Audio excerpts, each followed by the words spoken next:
Welcome back, everyone. It's Charlie. There's a new House of the Dragon Season 2 teaser that was released for the battle at Rook's Rest, which is going to be one of the major battles of Season 2. There's a bunch of new footage with some cool Easter eggs, so we'll break it all down. If you're brand new to the channel, I'll be doing bonus videos during the off-season. Episodes are still on track to release next summer, though, despite the strikes. That's only because most of the cast are international actors. They're not part of the union that's actually striking. Some of them are, but most of them aren't, so they can continue filming.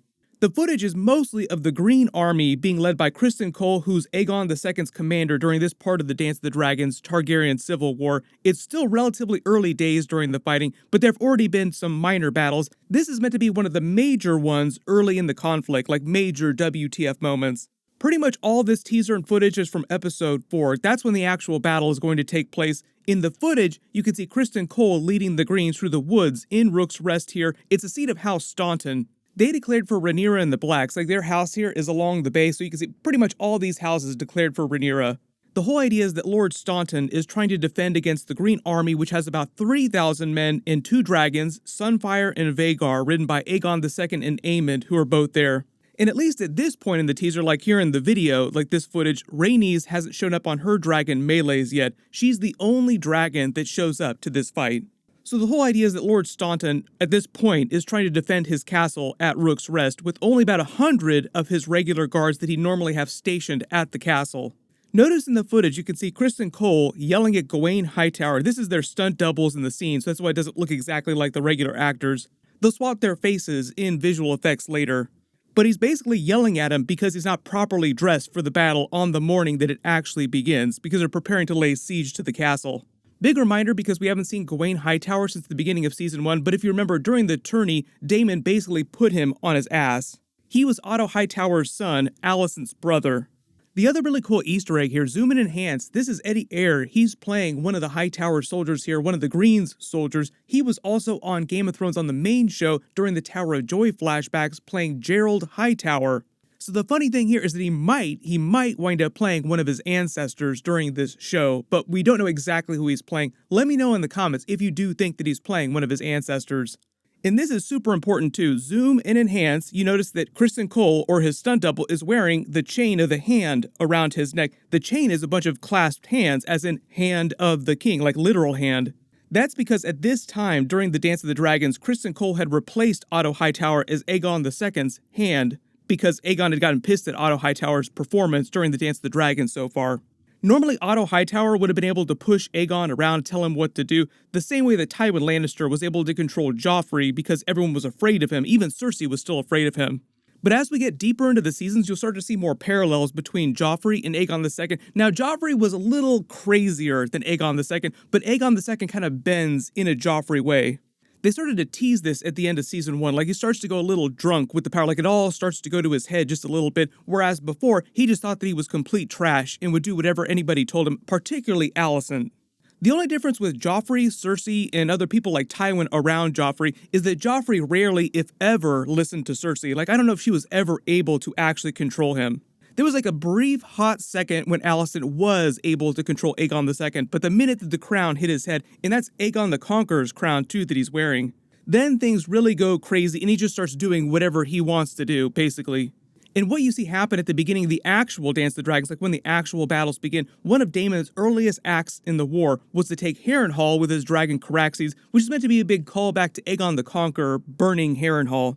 Daemon loves those sorts of things, like he's an old school Targaryen, so he loves any comparison that anybody would make to him to Aegon the Conqueror. When Daemon takes Harrenhal with Caraxes, a bunch of houses in the realm side with the Blacks. We'll probably see a version of that at the beginning of the season, the first couple episodes, maybe episode 2 or so. You remember at the end of Season 1, Daemon kept telling Rhaenyra and the War Council around the map table that Harrenhal was a key strategic position because it allowed them to box the Greens in. So they're basically trying to claim all these great houses, all this territory around King's Landing, if they can. Right now, most of the houses around the bay here support the Blacks, so they basically have them boxed in on the right, but that's why Criston Cole is leading the Green Army to Rook's Rest, to remedy that situation. So the idea is that Daemon was so successful early in the days of the Dance of the Dragons, it pisses Aegon II off, who gets even madder at Otto Hightower when he tries diplomacy with Rhaenyra and the Blacks, which Aegon perceived incorrectly as poor tactics. There was a lot of conversation about this between the characters during Season 1, like, no, let's talk this out, we could figure this out. Aegon II and pretty much all the other people around him like Criston Cole just want war. Otto Hightower mysteriously is trying diplomacy as a tactic. He kind of did that during season 1 though too. So the idea is that you have all these people that want to avoid a civil war because it'll just lead to the destruction of both sides of the house, and then you have a couple people within these great houses that just want more war. Aegon winds up firing Otto Hightower, replaces him with Criston Cole, who's every bit as nuts as Aegon is. Like, you kind of saw that happening during the events of season 1, especially when he started cozying up with Alicent. Blood and Cheese winds up happening, which is supposed to go down in episode 1. No spoilers for that, but it's a super WTF moment, and it's Daemon's eye for an eye retaliation in response to what happened at the end of season 1 with Lucerys and Aemond. So most of the Greens are hungry for some kind of revenge, like some kind of military action against the Blacks. Criston Cole takes a force of about 2,400 men, marches on Rosby and Stokeworth here, who were two close supporters of Rhaenyra. They surrender their forces in exchange for their lives, and basically their forces add to the Greens. They take their now larger force and lay siege to Duskendale. They basically call it the Sack of Duskendale. It was a port town, so they burn all their ships, and pretty much anybody who was still loyal to the Blacks. A few of them joined sides with the Greens.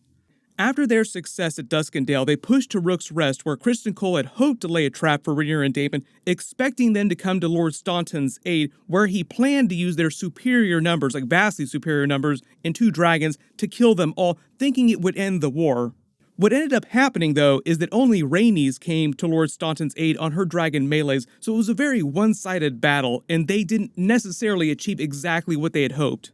There's a little bit of footage of the dragons here, like you can see all these charred soldiers on the ground here that have been burned by dragonfire, but mostly the dragons are visual effects, not practical, so they have a bunch of stand-ins for the dragons' heads. That's why you see people walking around with dragon heads on sticks here. They're using a couple of different heads to represent which dragons are here. It's only meant to be Sunfire, Vhagar, and Meleys. The whole idea is that Meleys is a much quicker dragon in the air than the other dragons, and Rhaenys is much more experienced in battle than the others. As you can see, there's a ton of collateral damage here. In addition to each of the dragons trying to roast the other forces alive, the dragons are like nuclear weapons. A single dragon could take out an entire army unless that other army was really handy with a scorpion. And during this period in history, because dragons were so common, everyone had scorpions. It wasn't like the main show, Game of Thrones, where Qyburn had to pull the plans for the scorpions out of the Citadel, dust them off, and then build a bunch of new ones. And remember, this is the Targaryens fighting each other like a civil war within the family, so each side knew how to train their armies to fight dragons, even though it had been so long since anyone had actually needed to do that in the realm, with a few exceptions. Thus, a lot of the soldiers in the Green Army here are not experienced in dragon combat the way that they need to be, which is why Meleys, who was a much quicker dragon, and Rhaenys a much more experienced fighter, because she lived through Maegor the Cruel and a lot of the wars during that period, was able to basically hold her own against 3,000 soldiers and 2 dragons. They'll deal with the aftermath of the battle in episode 5. There was a teaser for episode 5 a couple months ago. I already did a much bigger video for it, so I'll link it at the end of this and down in the description below, because it also gets super crazy. Most of the other footage here is the Green Army marching on the castle with their siege weapons, getting ready to actually bust into the doors. The other major thing that just happened is they confirmed Robert Rhodes will play Silver Denys, one of the dragon seeds that Rhaenyra and Daemon tried to find for the available dragons they have access to on Dragonstone. They're trying to find as many dragon riders as possible. Silver Denys has this funny backstory that they might wind up using for a big punchline moment during the series. He's a very arrogant version of someone, say, like Gendry or Jon Snow, like a bastard who thinks very highly of themselves as opposed to Gendry and Jon Snow that didn't really want to play up their parentage that much until much, much later when they were forced to. Silver Denys grew up on Dragonstone during core Targaryen era and would often boast that he was the bastard son of Maegor the Cruel, like it was a big deal for him and he let everybody know about it. They needed anyone with any kind of Valyrian blood in their veins capable of bonding with a dragon, no matter how much, so he qualified per their requirements, but no one was able to actually verify if he truly was Maegor's bastard son, because Maegor was infamous for many reasons, but one of the big ones was that he was never able to actually sire an heir with any of the wives that he took, neither male nor female. So it is always possible that he's Maegor's bastard, but a lot of people believe that he just came from some other unnamed Targaryen inside the royal household. The idea, though, is because of his age, he does come from someone who was alive during Maegor's reign, like some contemporary of Maegor's within the royal family. He winds up trying to claim the Sheep Stealer, one of the wild dragons. I won't get into spoilers for that, but it turns into a very WTF kind of punchline, like a funny but really WTF kind of moment for his character. I already did a video for the other Dragon Seeds. We learned about most of them, so I'll link that video in the description below too. They'll be filming for a while, so we should get some more teasers. If you spotted any other Easter eggs or references in the footage or other new characters that I didn't mention in the video, write them below in the comments. There will be a bunch more stuff that they haven't revealed yet. The big reminder though, this week Ahsoka episodes are starting and they're airing them a day early now on Tuesdays. My episode 1 video will post late Tuesday night. My episode 2 video will post Wednesday morning. After that, it's going to be weekly, so be sure to enable alerts for my channel so you don't miss any of that stuff. Click here for that other House of the Dragon Season 2 teaser for episode 5, and click here for all my House of the Dragon Season 2 videos. Thank you so much for watching, everyone stay safe, and I'll see you guys in the next one.